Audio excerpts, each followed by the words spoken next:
l'éducation. C'est-à-dire que vous notez, quand je parle de l'interdiction des abayas, quand je parle de la question des mineurs trans, je suis sur des jeunes, je suis sur l'éducation. Là, on est en pleine période de rentrée scolaire et je voulais faire un peu un point sur ce qui s'est passé l'année dernière sur ces questions, où est-ce qu'on en est et comment on résiste et du coup, quels outils on a. Donc dans l'éducation, on a quoi? On a globalement l'école, les établissements scolaires et l'université. Prenons d'abord l'université. Et on en parle peut-être, enfin, je trouve que c'est important d'en parler. On est dans une situation aujourd'hui dans les universités qui est très difficile et qui révèle cette extrême droitisation profonde de la société, hein, où on se retrouve à ne plus pouvoir organiser des meetings et des débats, où on se retrouve à ne plus pouvoir, par exemple, organiser des colloques qui portent sur l'intersectionnalité ou sur l'islamophobie ou sur l'ensemble de ces questions, où les chercheurs et les chercheuses qui bossent sur le genre, qui sont trans, qui sont racisés, en fait, sont décrédibilisés parce que considérés comme étant des militanteux, et donc pour certaines migrent dans d'autres pays parce que l'ambiance aujourd'hui en France est absolument irrespirable, où on se retrouve l'année dernière avec des comités palestiniens qui se développent partout, mais confrontés à une impossibilité de faire voter des motions dans nos universités. Soit qu'elles sont complètement vidées de tout contenu, soit que même on nous empêche de les déposer pour qu'elles soient votées dans les conseils d'administration des universités. Donc en réalité, qu'est-ce que ça veut dire? Continuer de construire des comités palestiniens, continuer de déposer des motions, continuer d'organiser des colloques sur ces questions, demander des moyens pour les études de genre et les études postcoloniales, etc. Ça veut dire déjà tout ça.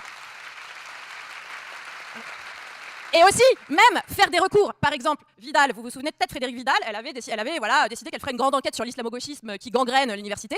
À certains collègues, on s'est dit, ok, banco, vas-y. Donc on a fait un recours, on a demandé les textes. Et elle s'est humiliée publiquement dans le monde parce qu'il n'y avait pas d'enquête. Parce qu'en fait, ça n'existe pas, l'islamo-gauchisme. Ça n'a strictement aucun sens. C'est juste de l'agitation, de la com, pour faire monter...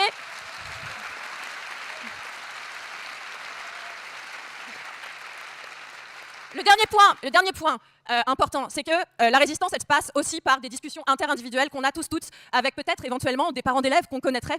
Un constat que moi j'ai fait l'année dernière, et là je prends ma casquette de formatrice à l'INSPE, l'UFM, la formation des enseignantes.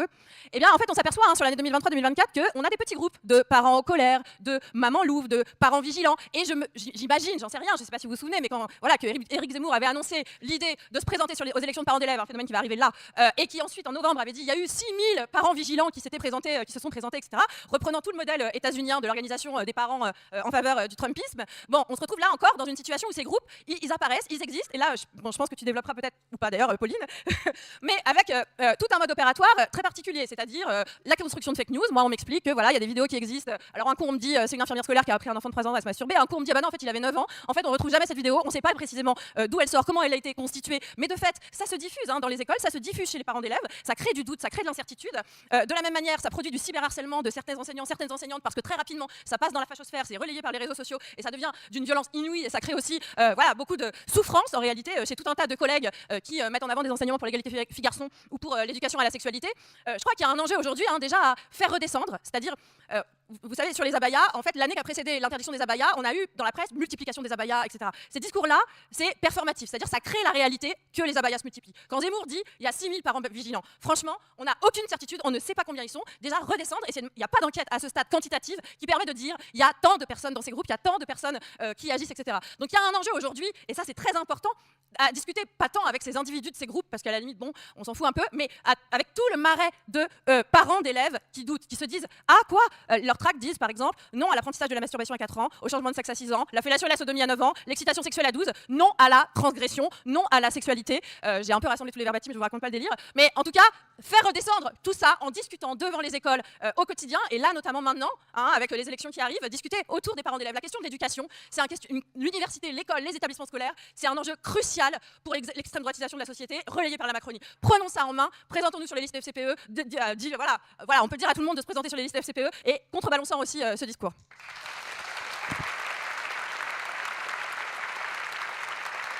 Nous enseigne en fait les mécanismes de l'extrême droitisation qu'on a décrits dans le livre pour lutter efficacement sur ce terrain, en apportant ensuite modestement bien sûr les perspectives qu'Acrimed met sur la table, et enfin en posant peut-être des questions d'ordre plus stratégique, on va dire, mais loin d'être secondaire, puisqu'on le verra, si on décide d'entreprendre des transformations substantielles du secteur des médias en vue d'une réappropriation démocratique des moyens d'information, alors il va falloir réfléchir aussi à comment on légitime ce projet, comment on le rend crédible, acceptable auprès d'une large partie de la population, mais également auprès de ce vaste ensemble professionnel hétérogène qu'on appelle les journalistes, et spoiler, ça va pas forcément bien se passer. Alors si on prend au sérieux en fait les mécanismes qui concourent depuis des décennies à cette extrême droitisation des médias, décrits dans les 2 chapitres que tu viens de citer, donc la consolidation, je rappelle vite, je m'étends pas, mais la consolidation d'un pôle réactionnaire, y compris la circulation bien au-delà du pôle Bolloré, des chroniqueurs, journalistes, experts réactionnaires, etc. La saturation de l'agenda médiatique autour des thématiques fétiches historiques de l'extrême droite que sont islam, immigration, insécurité, la dépolitisation de la politique, la dépolitisation notamment, la médiocrité du journalisme politique, il faut quand même y insister, ça a été dit en introduction. La dépolitisation du coup de la politique et de l'extrême droite plus généralement en dehors de quelques médias, et enfin évidemment la mutilation en fait dans le débat entre guillemets médiatique de absolument toutes les questions, et en particulier ces 10 dernières années, mais en particulier encore depuis 5 ans, la diabolisation vraiment outrancière de la gauche. Donc si on prend au sérieux tous ces mécanismes, alors du point de vue d'Acrimed, les solutions politiques évidemment elles doivent être pensées dans une perspective globale et structurelle. À la même difficulté que celles et ceux qui se sont exprimés avant moi, le problème n'était pas tant de savoir ce que j'allais vous dire que ce que je ne vous dirai pas, compte tenu de l'heure et de la nécessité, bien sûr, de ne pas abuser de la situation. Bon, d'abord, mes premiers mots, c'est pour dire quel est le sens d'une soirée comme celle-ci. Bien sûr, nous nous retrouvons, il y a plaisir à cela. Nous nous retrouvons autour d'un travail accompli, c'est la parution de ce livre, qui est une quantité de travail considérable pour toute l'équipe de la Boétie, pour ceux qui y ont contribué, pour les intellectuels qui ont accepté de prendre le risque médiatique d'approcher à moins de quelques mètres le diable en personne et les différents diablotins qui l'entourent. Car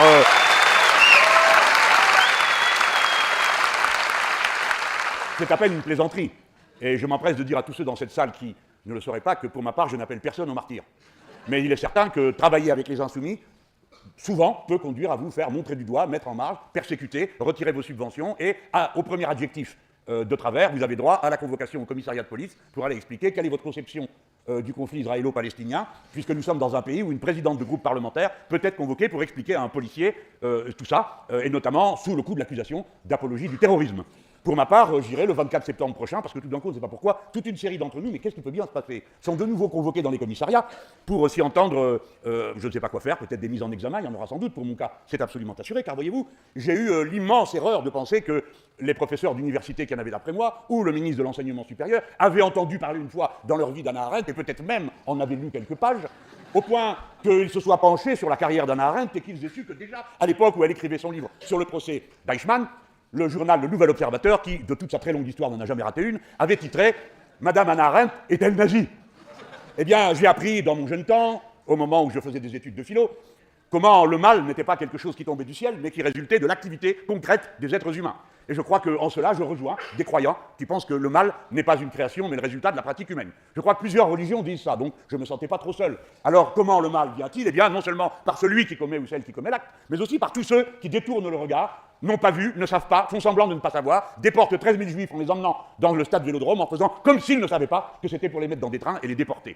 Et c'est ce que j'ai d'ailleurs dit une fois dans un discours où je représentais le gouvernement français sur la rafle du Veldiv. Et j'ai parlé de cette chaîne des complicités et de la lâcheté qui regarde ailleurs. Et c'était ça que je citais en citant Hannah Arendt et en citant le livre sur le procès d'Eichmann. Tant et si bien que je redis devant tout le monde, non, je n'ai pas traité le président de l'université de Lille d'être Eichmann. Si j'avais eu l'intention de le faire, je n'aurais pris aucune précaution pour le faire, comme je le fais d'habitude. Non, mais je lui disais, comme homme et comme licencié de philosophie, car la licence de philosophie, c'est la licence du droit d'enseigner la philosophie. Alors lui, il n'est pas philosophe. Il y a des philosophes qui sont passés là tout à l'heure. Alors je lui ai fait un cours de philo sur une place, après qu'il ait interdit une conférence où, paraît-il, l'ordre public était menacé par ma parole, et même la violence pouvait surgir d'on ne sait où, dès lors que je me serais tu.